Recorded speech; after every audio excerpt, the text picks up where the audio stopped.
I'm Casey Claiborne, and thanks for watching this CrimeWatch YouTube exclusive, where we're taking a look at some of the most talked about crime stories this week around Austin and Texas. There's new information about the death of Shanna DeMambro in Spring Branch. A toxicology report shows there was no meth in DeMambro's system, a drug she had been addicted to.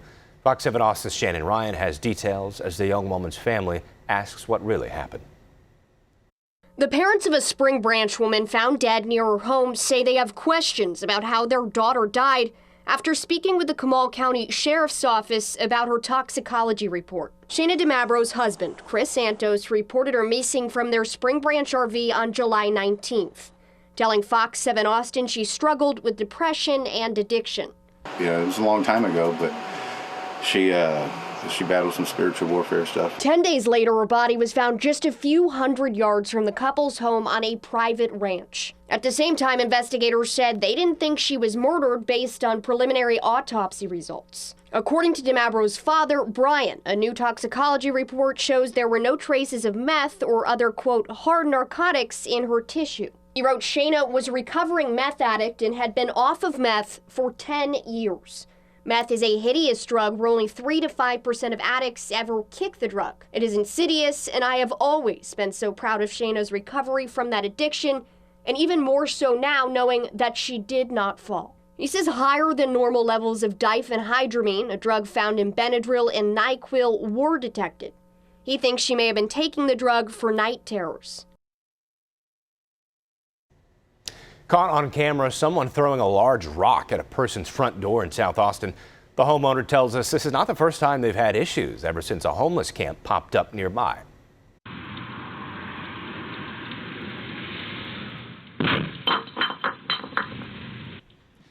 Kayvon Rashidi and his girlfriend woke up in the middle of the night recently to screaming and a crash. It wasn't until he watched the video that he realized what had happened. You can see the person pick up a rock from their garden and throw it at the front door, barely missing the glass. He says police responded quickly, but after tracking down the homeless person responsible, they said the most they could do is charge that person with a Class C misdemeanor, and they left. Rashidi kept watching the person cause more destruction. It also isn't the first time they've had issues after a nearby homeless camp popped up within 100 yards. And he's tried to get attention in a number of ways, including multiple calls to 311. It's a little concerning because I made all these reports not because I don't have sympathy with people who are unhoused or who have mental illness, but it was apparent that something bad was going to happen. And then this happened, and I didn't feel that there was a whole lot of response. And so the worry I have is, what is it going to take for someone to act pretty quickly? After the rock-throwing incident, Fox 7 reached out to APD as well as the city council member in charge of Rashidi's district. Councilmember Ann Kitchen sent us a statement saying, "My office has followed up with city staff and the resident and have informed him APD has assigned officers and a detective to the case, and the host and path teams will be addressing the encampment." Rashidi said he did get a call from a detective in the council member's office, which he says was helpful. We did reach out to police ourselves to get more details on why the person couldn't be arrested initially, but they said it's an ongoing investigation and they weren't able to provide more information. Package thieves are hard at work, wreaking havoc this holiday season. One Mueller resident says it's been a big problem in her neighborhood. And with a thief caught on camera, she hopes police will be able to track her down. Fox 7 Austin's Angela Shin has some important advice. You may have a lot of packages coming to your doorstep this holiday season, but one Mueller neighbor says within minutes hers was snatched up. Julie Schell says this is a big problem in her neighborhood and was even home last week when it happened. She got a delivery notification, and when she went to look, saw this on her Ring camera instead. I mean, she had to have been watching him come and drop off the package, otherwise she wouldn't have known that, because it was so fast after he left. I felt violated, of course. I felt violated that someone would be just so emboldened. She says normally neighbors pick up deliveries for each other, but this time she didn't know it was already there. And I have specific instructions to ring the doorbell so that I hear it, and also to put it under the chair. And so those instructions weren't followed. From now on, Shell says she will have packages delivered to a different location. Her techniques echo tips from police, having a trusted person pick up deliveries, having a doorbell camera, and having shipments sent somewhere else. Porch pirates are a problem everywhere. Round Rock police say with more surveillance cameras, if you're committing these package thefts, we have a lot higher chance these days of catching you than we have in the past. Shell says a porch pirate struck a couple of years ago, and in this most recent case is still in the claim process with the shipper. Her message to the thief would be, it seems like you might be in need, or you might have to something that would compel you to do this. You might have some desperation, but it's actually really harmful to the people it's happening to. And I would love to have my package back, and I'd love to find another way to help rather than getting violated in my own home. Angela Shen, Fox 7 Austin News. Cyrus Gray is out on bond after spending 5 years in the Hays County Jail because he couldn't afford bail. He says he's accused of a murder he did not commit. Fox 7 Austin's Shannon Ryan shares his story and takes a closer look at the county's criminal justice system. On a sunny December afternoon, I spend my time out here like most of the time just because I'm just so tired of being inside. Cyrus Gray finds euphoria on his bicycle. Being inside so long, that was weird. The freedom could be short-lived. There's really no real happy ending for either side's involved. He rides his bike because his car was repossessed while he was in jail. You got people that lose their homes, lose their transportation, lose their children, like whether you're guilty or innocent. The 28-year-old personal trainer is out on bond, having spent 4.5 years in the Hays County Jail waiting to go to trial. What does it feel like to be freshly out after how many years?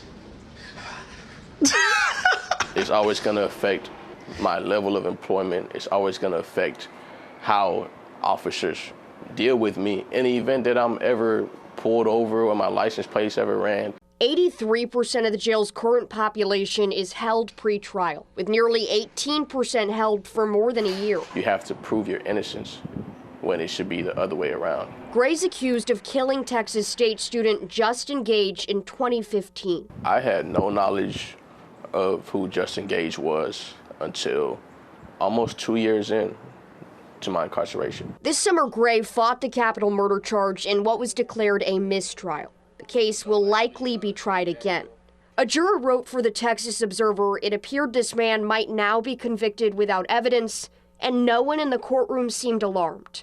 Gray says his court-appointed attorney visited him just 2 to 3 times, insisting he enter a guilty plea even though he told him he was innocent. He sat in jail because he could not afford to make bail. The system is designed to run exactly how it's running, to wear you down, to make you feel hopeless and helpless, to make you feel like this is your only option. Gray advocated for himself, writing to activists and scholars like Stanford's Dr. Matthew Clare, who called to have his bail reduced. We really do have a dual system of justice. It worked.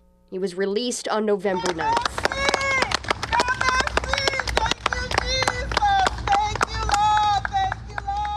In the short amount of time Gray's been out, he's been working to change that, helping push through a vote to create a public defender's office in Hays County. You have so many guys that took convictions just because it was faster.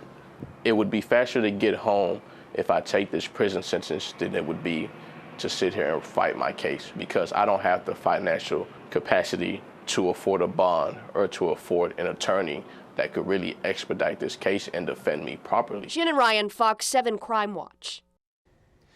Gray's co-defendant, Devontae Amerson, is still locked up. The young father has been held for almost 5 years awaiting trial. To Caldwell County now, where authorities are saying they made the largest meth bust in the county's history.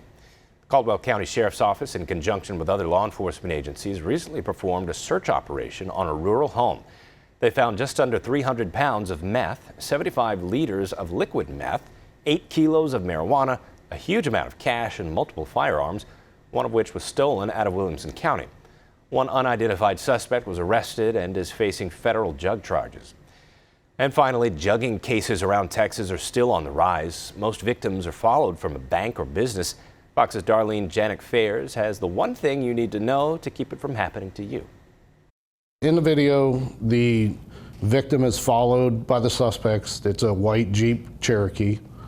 The back seat passenger waits for the victim to open the trunk and get the brown paper bag with the contents. Rear passenger jumps out of the seat and grabs the bag and jumps back into the vehicle. He had just come from the Bank of America on FM 646 near I-45. While he was at Bank of America, he withdrew the contents of his safety deposit box, and the amount was over $36,000. Lamarck had a victim that went to the same Bank of America.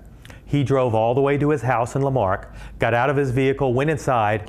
The rear seat passenger again jumps out, uses a window punch or something to smash a window, reaches in, and they're gone in a matter of seconds. These victims were both elderly. The suspects were described as black males, thin build, wearing a hoodie. Look for vehicles backed up into a parking spot facing the front door. If you withdraw money, you need to keep that on you, on your person. Don't leave it in your car. Don't go to any other business and shop and leave that money in your vehicle. But if you go in without anything and you come out with an envelope or a bag with stuff in it, then it shows the potential suspects that this person has something. Pay attention to your rearview mirror. Don't get on the phone, don't get distracted. In a situation that we had just a few weeks ago, a lady had come out of a grocery store, put her purse into her vehicle. He opened my passenger door, grabbed my purse, and took off running. And she actually ran to try and get her purse and her phone back from the suspects. She was dragged over 250 yards out onto the freeway. So what he ended up doing was hitting another car with my body to get me off the car, and that's what knocked me off the car. I just want every woman to realize that I don't think they should be carrying a purse. If they're by themselves, do not carry anything that's visible. Do not be distracted. Don't have your phone in your hand. You know, if you need your keys out, use them as a weapon.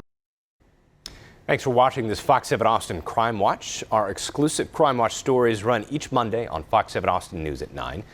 Again, to learn more about the stories featured today, look for the links below this video. You can also find more stories on our website, fox7austin.com, or subscribe to the Fox 7 Austin YouTube channel.